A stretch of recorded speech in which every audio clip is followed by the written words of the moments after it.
Բարև ձեզ։ Մեր օրերում նույնիսկ ամենաառարկայական իրողությունները, ինչպիսիք են օրինակ ռազմական ագրեսիան, կատարվում են նաև հեռավար տեղեկատվական պատերազմի գործիքակազմով։ Այս օրերին հատկապես, երբ մենք բոլորս փշերի վրա են, տեղեկատվական պատերազմի գործիքակազմը դառնում է ավելի արդյունավետ, որովհետև աչք չենք կտրում լրահոսից, հեռախոսներից եւ սոցցանցերից։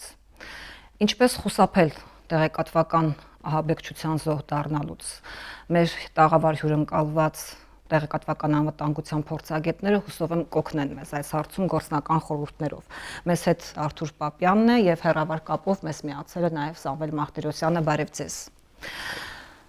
Բառացիորեն այս օրերին նոյեմբերի իրադարձություններին Սյունիքում կատարվող ռազմական էսկալացիայի ընթացքում տեղեկություն տարածվեց, որ զանգեր են գալիս տելեգրամյան ալիքներից եւ մեդիա ահաբեկչություն է տեղի ունենում։ Սա ավելի նոր իրողություն էր, որովհետեւ Արցախյան պատերազմի օրերին մենք կարծես ինչ-որ չափով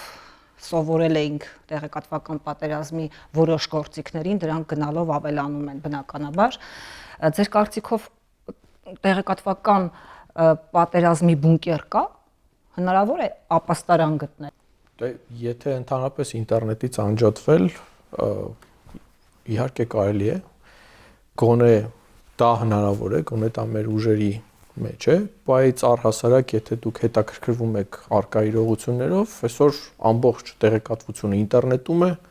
դա մագնիսի պես ձգում է ձեզ եւ այնտեղ անխուսափելի է նաեւ այդպիսի իրադարձությունների տարընջվելը, տեղեկատվական պատերազմի թիրախ դառնալը։ Կարելի ասել, որ հնարավոր չէ, որովհետև եթե խոսքը հատկապես մեր սահմաններին ընթացող պատերազմի կամ ռազմական գործողությունների մասին է, դժվար է ընդհանրապես ինտերնետից անջատվելը, մանավանդ որ այլ աղբյուրներ ինֆորմացիայի կարծես թե չկան։ Այդ դեպքում մնում է պաշտպանվելը։ Դուրս գալ առաջնագից եւ լինել ավելի պաշտպանված։ Համեցեք, պարոն Մարտիրոսյան։ Իմ կարծիքով ինտերնետից անջատվելն էլ չի օգնի, որովհետև եթե դուք ձեր հեռախոսը անջատեք, համակարգիչը անջատեք, մեկը ձեր ծանոթները, բարեկամները շարունակելու են այդ կարդալ կեղծ լուրերը, հետո գալու են ձեզ են պատմելու, եւ դուք կարող է ավելի խոցելի դառնալ, որովհետև դուք չունեք հնարավորություն գոնե ստուգելու այլ ընտրանքային աղբյուրներին դիմելու, հենց որ անջատվելը կարծում եմ այսօր լուծում չի, երբ որ դու ունես իրավիճակ, երբ որ քո բնակության մեծամասնությունը սենս ինտերնետից տեղեկատվություն է խաղում, այնպես որ երևի թե մտածենք այլ միջոցների միացրած ինտերնետով։ Ռազմական էսկալացիայի ժամանակ երբ տեղեկություն էր տարածվում, որ ունենք զոհեր, ունենք վիրավորներ, գերիներ, անհայտ կորածներ եւ տեղեկություն չունենք նրանց մասին, ցանցում սկսեց տարածվել թշնամու կողմից նկարահանված, տեսանկարահանված նյութերը։ Կարծիք կա, որ այդ եւ մենք սկսեցինք դա ակտիվորեն նաեւ վերատարածել մեր ցանցում արդեն։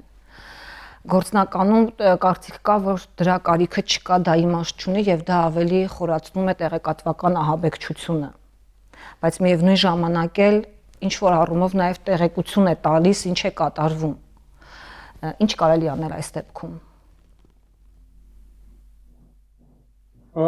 Գիտեք, այս շատ բարդ խնդիր եք ասում, որը ինչու է բարդ, որովհետև ինքը չունի տենց 1-2 ինչ որ կետ, որը կատարես ու հարցը կլուծվի, որովհետև տեսեք, մենք մի քանի խնդիր ունենք։ Խնդիր համար 1 կա եւ շարունակում է մնալ անվստահություն պաշտոնական տեղեկատվության հանդեպ բնակչության ինչ որ հատվածի մոտ, այդ հատվածը կարծեմ փոքր չէ։ Երկրորդը կա խնդիր նույն պաշտոնական տեղեկատվության, օրինակ օպերատիվության հետ կապված։ Երրորդը հենց Սյունիքի դեպքերից օրինակ բերեմ, ով ելույթ ունեցավ, որ մարդիկ են, որոնք ունեն տեղեկատվություն, այսինքն դու գիտես, որ այդ մարդիկ կարող են ճիշտը իմանալ, բոլորը տարբեր բան ասեցին գերիների զոհվածների թվի մասին ու սա ահա որ ձևի է, ապա կողմնորոշում է բնակչությանը ու մարդիկ գնում ստիպված ման են գալիս ադրբեջանական Telegram ալիքներ։ Այսպես պարզապես չպետք է լինի, չպետք է օրինակ լրատվականը, որը շատ հստակ կապեր ունի իշխող վերնախավի հետ, իր աղբյուրների վրա հիմնված ինչ որ թվեր ասի զոհվածների հետ կապված, հետո մեկ պաշտոնյա, որը բարձրաստիճան է եւ հաստատ ունի տեղեկատվություն, այլ տվյալներ տա, հետո տնն ուրիշ տվյալներ տա եւ սա հասկանում եք, չէ՞, որ ոչ միայն շարունակում է ազդել վստահության վրա, այլ նաեւ մարդկանց դրթում է գտնել այն ամենաճղճիմ աղբյուրները, որովհետեւ դուք հասկանում եք, չէ՞, ինչքան անկախ նրանից, որ բոլորս ենք ուզում հասկանալ ինչ է կատարում, նաեւ կան մարդիկ, որոնք կոնկրետ առաջնագծում ունեն բարեկամների եւ իրանց վիճակը պետք է հասկանանք։ Հաջորդ կարևոր բանը այն է, որ մենք չունենք հստակ պրոտոկոլներ առ այսօր, թե ինչպես պետք է հրապարակվի զոհերի մասին տեղեկատվությունը։ Դա պետք է լինի շատ հստակ, պետք է լինեն հատուկ պատասխանատու մարդիկ, դա պետք է շատ պարզ լինի, որ սկզբից օրինակ բարեկամները պետք է իմանան նոր դրա մասին պետք է հայտարարվի։ Եվ այլն։ Այս քաոտիկ վիճակը միայն մի բան է անում, թշնամուն տալիս է հնարավորություն մաքսիմալ ձևով մեր վրա ներազդել, որովհետև մենք ինքներս ստեղծում ենք այդ միջանցքները, ոնց որ ասած, որտեղ թշնամին կարողանում է իրականացնել իր տեղեկատվական հարձակումները եւ վերջին կետը կարծում եմ, որ կարեւոր է, որպեսզի մենք նորից ունենանք տեղեկատվական ոլորտում նաև հարձակողական քաղաքականություն եւ չլինենք անընդհատ պատասխանողի դերում, որտեղ երբ որ դու անընդհատ միայն պատասխանում ես,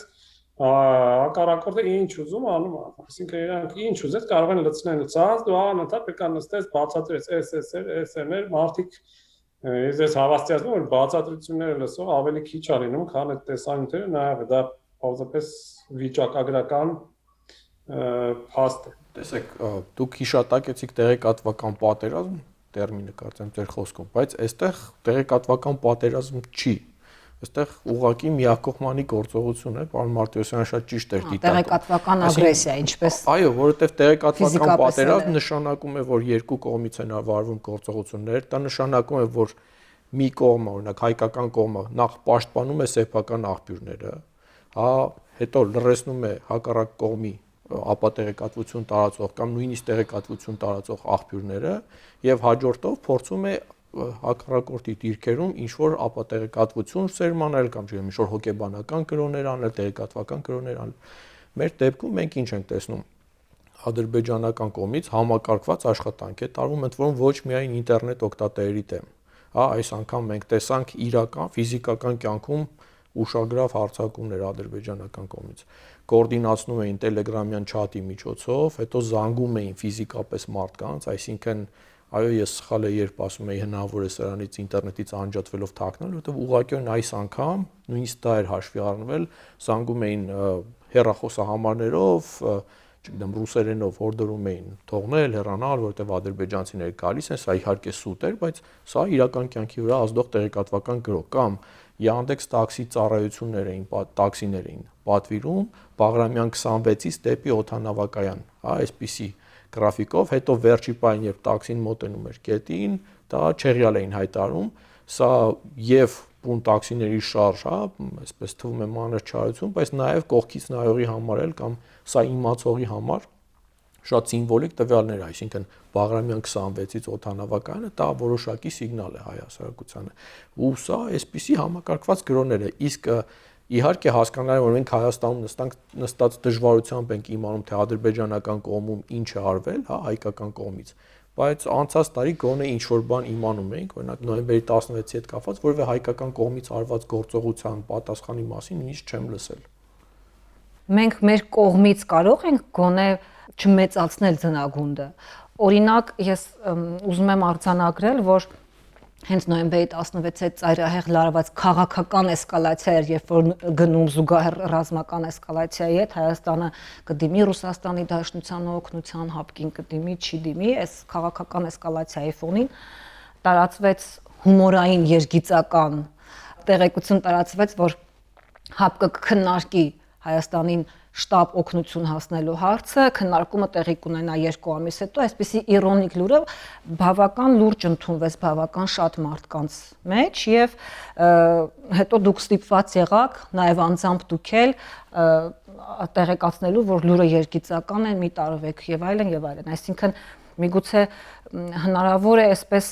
ձևակերպել պահպանել տեղեկատվական հիգիենան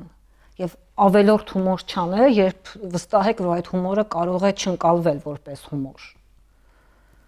Դե տեսեք, իրականում դրանից խուսափել չի լինելու, այսինքն դրանից խուսափելու տարբերակը կամ դրանից փրկվելու տարբերակը հասարակության առհասարակ մեդիա գրագիտության բարձրացումն է։ Այսինքն ինչ եք ակնկալում, ցանկացած լուծում, որ հիմա կառաջարկենք, հաջորդ նման սրացման ժամանակ նման կոնտենտով զբաղվողներ, ապատեկատվություն տարածողներ իրենք նոր տարբերակ են գտնելու, այսինքն դու չես կարող ապագա հարձակումները պաշտպանես այսօրվա իրադրություններից ելնելով։ Դրա համար սրատեմ իրականում միակ համակարգված տարբերակը այն է, որ մարդիկ իմանան, որ պետք է գնալ ստուգել աղբյուրը, նայել այդ աղբյուրում ուրիշ ինչ տվյալներ կան, ցանկացած գրառման մեջ տեսնել ինչին է հղում արվում, այդ հղումը ինչքանով է որակյալ, եթե ինչ-որ մեկ ինչ-որ բան է ասում, արդյոք նա կոմպետենտ է թեմայով խոսելու առհասարակ, այսինքն աղբյուրներ ուսումնասիրել տրամաբանական դատողություն, ուրիշ ոչ մի բան գոնե սրանից չի փրկի եւ իհարկե կա նաեւ այդ ռեակցիան, այսինքն մենք, մեր գործընկերները, փաստերի ստուգման զբաղվող լրագրողները բավական արագ արձագանքում են նման դեպքերում, հասարակությունը քիչ թե շատ իմունիտետ ունի այս առումով։ Նույն այդ լուրը, այո, տարածվեց, բայց բավական շուտ մարդիկ հասկացան, որ սա չի կարող գոյություն ունենալ։ Գիտեք, ցավոք սրտի կա մի խնդրեմ, որը մենակ սրան չի վերաբերում, այն է, որ մեր տեղեկատվական դաշտը եւ տեղեկատվական ոլորտի, այսպես ասենք, կարծիք ձևավորողները շատ քաղաքականացված են եւ այդ մենակ մի օրինակ եք վերում, բայց շատ բարձ է, այսինքն մարդիկ շատ դեպքերում ազդակներում են գործում։ Օրինակ մարդկա, որ հակառուսական դրամատրություններ ունի ու կամայական մի բան, որը ռուսներին ցույց է տալիս վատ տեսքով, իրենք հավեսով շեր են անում առանց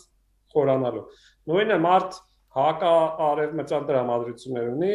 ինչ մի հիմարություն գրես, որտեղ արևմուտքը երևում է որպես ինչ-որ տենց Սոդոմ եւ Գոմոր, միանգամից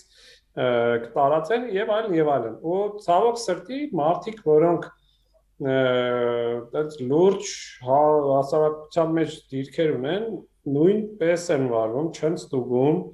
հավեսով այդ տենց բաները տարածում են եւ դառնում են օրինակ շատ մարդկանց համար, որոնք պարտավոր չեն այդքան խորացած լինեն, օրինակ ՀԱՊԿ-ի գործառույթների մեջ, որտեղ մեծ հաշվով այս մեր ապրած վերջին մի տարվա մեջ մենք այդքան էլ զարմանալի չի, որ ՀԱՊԿ-ը կարող է 2 ամիս հետո դիտարկի, դա տեսականորեն վերցնենք, բայց Պրոբլեմը նրանում է, որ այն մարդիկ, որոնք պետք է հանրության մեջ գիտակցության կենտրոններ լինեն, քաղաքագետ լինեն, քաղաքական գործիչներ, իրանք էլ են հավեսով տրվում այս սադրանքներին, եւ այդ դեպքում, չգիտես, ինչ կարող ես անել, հա, մեծ հաշվով հանրությանը պետք է կրթել եւ այլն, բայց նաեւ պետք է այնպես անել, որ այն մարդիկ, որոնք պետք է այդ ամեն ինչին հետևեն, իրենք ավելի լուրջ մոտենան, նույն լրագրողները, խմբագրերը, իրանք էլ չտրվեն այդ սադրանքներին։ Ինքնակարգավորումն ամեն դեպքում դեր կարող է կատարել։ Ինքնակարգավորումը վերաբերում է ոչ միայն լրագրողներին կամ խմբագրություններին, այլ ձեր նշած նույն քաղաքական գործիչներին կամ քաղաքական վերլուծաբաններին։ Դե պետք է նենց անել, որ վերջապես ամոթ դառնա, իսկապես ամոթ, ապատեկատվություն տարածել էլի, դեն ոնց անենք։ Իհարկե, այստեղ ինչ որ երանգներ էլ կան, շատ դեպքերում մեկ-մեկ այդ ապատեկատվությունը շատ նուրբ հասարակած լինում, դժվար է տարբերել իսկապես եւ այլն, բայց օրինակ կոնկրետ ձեր բերած օրինակը դա հայտնի կայք է, Panorama.pub-ը կոչվում, այդ արդեն տարիներ շարունակ այնտեղ ստեղծված այդ հեգնական երգիծական նյութերը Բարբերաբար տարածվում են հայկական դաշտում ու չգիտես ինչ անես։ Ռուսական ռեսուրս է դա պանորամայի էջը։ Իրականում կամայական մարդ այնտեղ կարող է մտնել եւ նորություն ստեղծել։ Մենք հիմա կարող ենք հենց հիմա մի հատ այնպես մի բան իրեկով օրինենք, գրենք, share անենք ու մեծ տարածում ստանանք, այնքան որ ճիշտ ազդակներ մեջ օգտագործենք, իմանանք, որ մարդիկ հավեսով կտարածեն։ Դուք անընդհատ նշում եք ճշտված տեղեկատվություն եւ մենք բոլորս ենք դա նշում, շատ կարեւոր է ճշտված տեղեկատվություն, ստուգված տեղեկատվություն, դա կարծես առաջին պատվարը լինի կեղծ լուրերի հետ պայքարելիս, բայց ամբողջ հարցն այն է, որ հիմա հատկապես հիմա շատ դժվար է հասկանալ ինչ ենք հասկանում ճշտված տեղեկատվություն ասելով։ Որ ինստանցիայի հետ ճշտված տեղեկատվությունն է համարում ճշտված։ Դե տեսեք, խնդրեմը ինչումն է, առաջնագծից ինֆորմացիա ստանալ կամ ստուգել հնարավոր չէ, շատ դեպքերում։ Մենք պարզապես չունենք այնտեղ աղբյուր, հա։ Եվ Սյունիքի դեպքերից էս վառ օրինակ, երբ որ աղբյուրը փաստացի կարող է միայն ՊՆ լինել, ՊՆ-ն ժամերով կարող է լռել, ու եկեք հասկանանք, որ մենք պետք է նաև գիտակցենք, որ այսօրվա մարդը ուրիշ ժամանակի պատկերացումներով ապրում։ Դու չես կարող ասել, որ մարտեր են գնում ու 2 ժամ ձեն չհանես։ Եթե ապրիլյանի ժամանակ իրանք լռում էին շատ, ու մենք դրա պատճառով հաղթում էինք տեղեկատվականը, Տավոշան դեպքերում արդեն պարզ դարձավ, մենք արդեն լավ sense ակնառու տեսանք, որ այնտեղ խնդիր է դրված, իրենց բանակը անընդհատ արտադրում է տեսանյութեր կամ պաշտոնական, կամ իբր զինվորները դες նկարել գցել են եւ այլն, բայց այնտեղ շատ հստակ քաղաքականություն է գործում, ռազմավարություն է գործում եւ իրանք լցնում են հնարավորինս շատ նյութեր, ընդ որում պատասխան կամ տեղեկատվություն, եկեք համաձայնենք, որ ոչինչ չասող մամլո արտադրությունը այսօր միջին քաղաքացու համար ոչինչ է։ Եթե գրված է իրավիճակը մնում է անկայուն լարված, դա ոչ մի բան է։ Այսօր մարդ սովոր է ընկալել տեղեկատվությունը ոչ թե բառերով, խոսքերով, այլ ինքը ուզում է նկարներ։ Հիմա այդ լավա թե վատա ուրիշ կողմ դրենք, հա։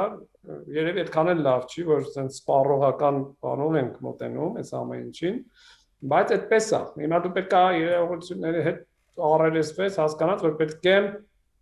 անընդհատ տեղեկատվություն տաս։ Եթե դու չես տալիս, թշնամին լցնում է ցանց, ընդ որում ամեն ձև փորձում է խցկել քո մոտ։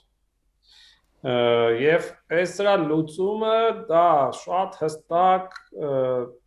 տեղեկատվական քաղաքականություն, ռազմավարություն ունենալն է,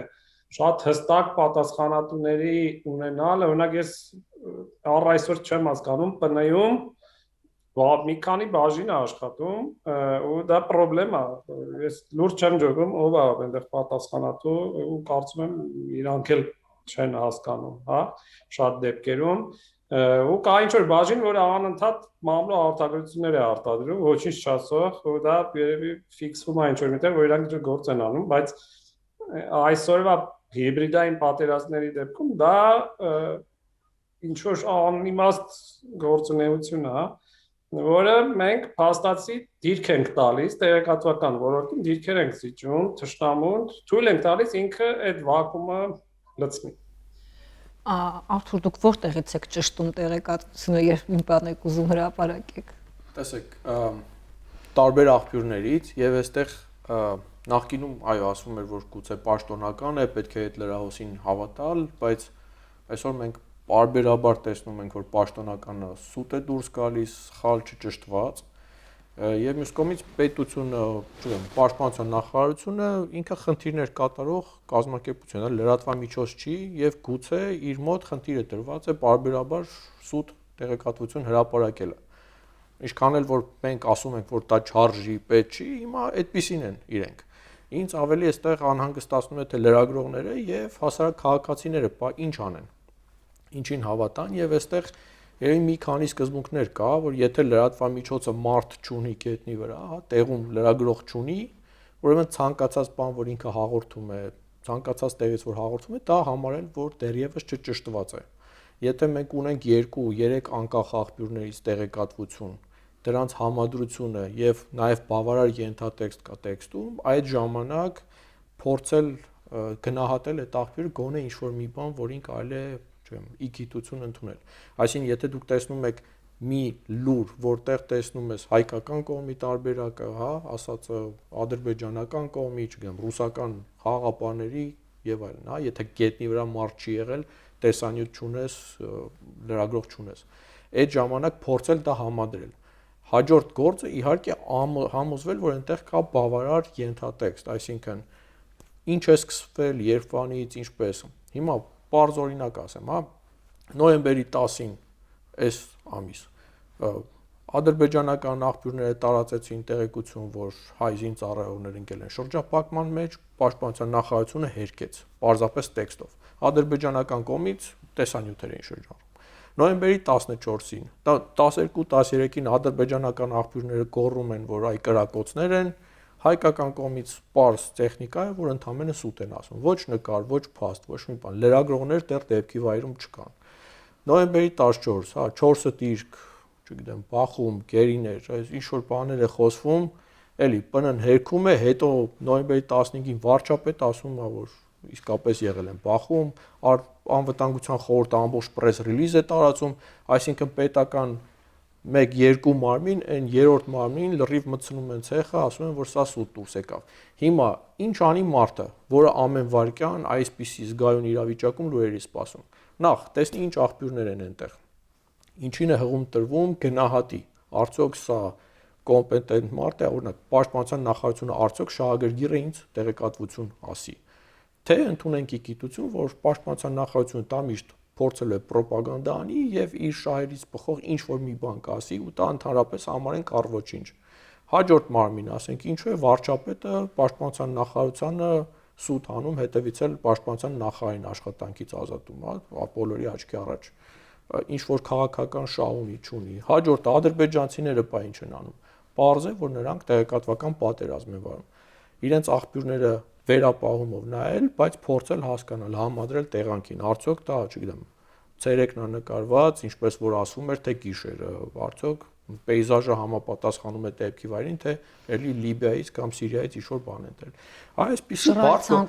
իհարկե սա որևէ մեկը չի անելու եւ մենք նաեւ խնդիր ունենք, որ հայաստանյան լրատվամիջոցներն էլ այնպիսի վիճակում չեն, որ կարողանան արագ, չգիտեմ, ամեն րոպե լրագրող գործ ուղղել, ամիսներով պահել սահմանի մոտ հյուրանոցներում կամ վրաններում եւ այլն, սա բավական լուրջ խնդիր է եւ այստեղ միակ տարբերակը մնում է գոնե նայել, որպեսի մի քանի աղբյուր լինի կոնտենտում,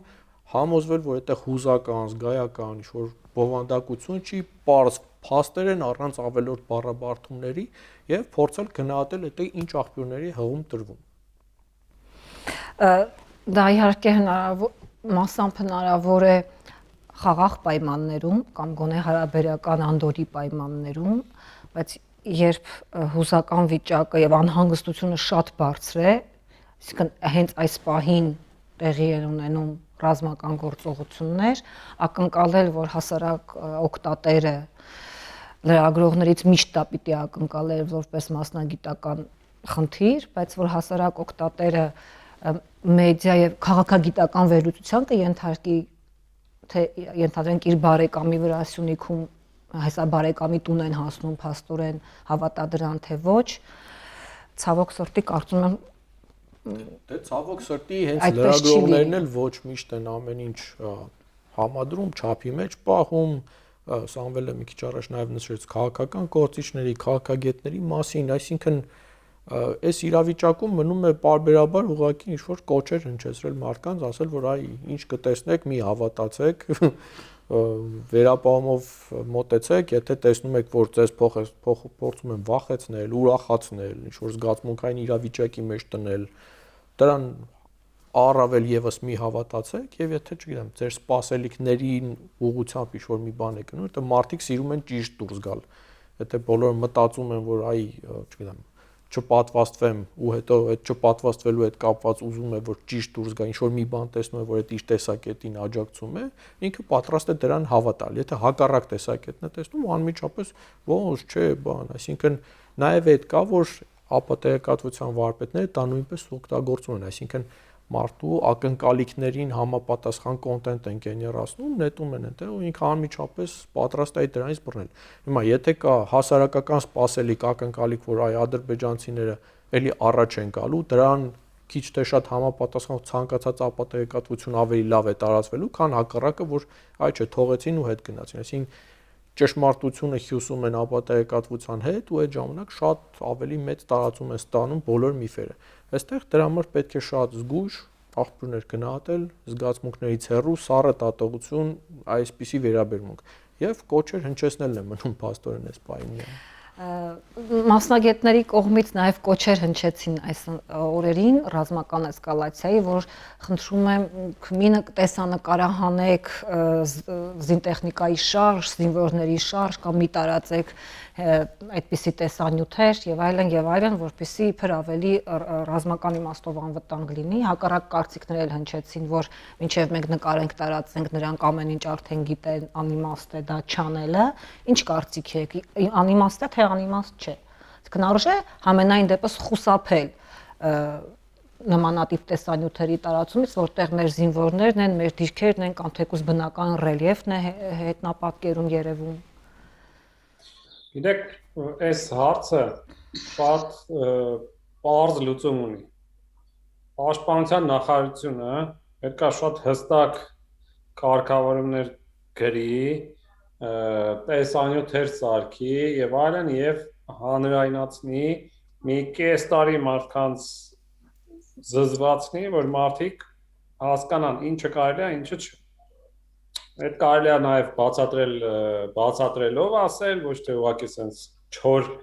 արգելքներ դնել, որպեսզի մարդիկ հասկանան ինչը ոնց է, որովհետև այս ամեն ինչը հորդորներով չի աշխատել։ Սա հանրային ոլորտում, բայց նույնը կարևոր է, որպեսզի լրագրողների ոլորտում, տեսեք, աշխարհում ընդունված կարգ կա, ռազմական գործողությունների հետ կապված լրագրությանը, օրինակ շատ երկրներում պաշտպանության նախարարությունը պարզապես հրապարակում է, բաժանում է լրագրողներին հստակ թերթիկ, որտեղ գրված է այս բաները արգելված են, այս բաները խրախուսելի չեն, բայց մնում են լրագրողի հայցողության մեջ, այս բաները թույլատրելի են։ Դա պետք է արվի, եթե դա չի գրվում, չի ֆիքսվում, այլ ամեն ինչը մնում է հորդորներով, հետին թվով ասելով, բայ, sense բանը ինչու արեցին եւ այլն, մենք sense անընդհատ նույն բանի վրա ենք, փոცხի վրա ենք կանգնելու, ու ես ազնիվ խոսք չեմ հասկանում, թե ինչու սա չի արվում։ Վերահսկողական մեխանիզմն էլ պիտի գործադրվի։ Պատերազմող երկիր ենք, բայց կացարանների հարցը օրենքով լուծված չէ։ Ոչ ոք չգիտի օրինակ ուր գնա, ինչ որ սլակներ են, ինչ որ խանութներում դրած, գրած է այս կողմն է, բայց օրինակ մեր տան դիմացի կացարանը սովետից հետո աղբանոց է դարել, ես այնտեղ ուզենամ էլ չեմ մտնի, այսինքն հնարավոր չի, հա։ Հիմա ուր մնաց ինչ որ տեղեկատվական ցուցմունքներ եւ այլն, այսինքն փաստ է, որ ոչ մի հարց կախված դրանից, որ մենք առաջինը սկսենք դրանից, որ մենք փորձում ենք ամեն ինչ անել, որ չհասկանանք, որ մենք պատերազմի մեջ գտնող երկիր ենք, այդտենց ինչ-որ ստաբիլ մեր մոտեցումն է։ Գոյապահպանման ռեժիմի պես բան, կենսաձև։ Երկրորդը դա այն է, որ մենք հստակ, տեսեք, օրինակ բերեմ, Իսրայելը, անդադ Իսրայելն է, բայց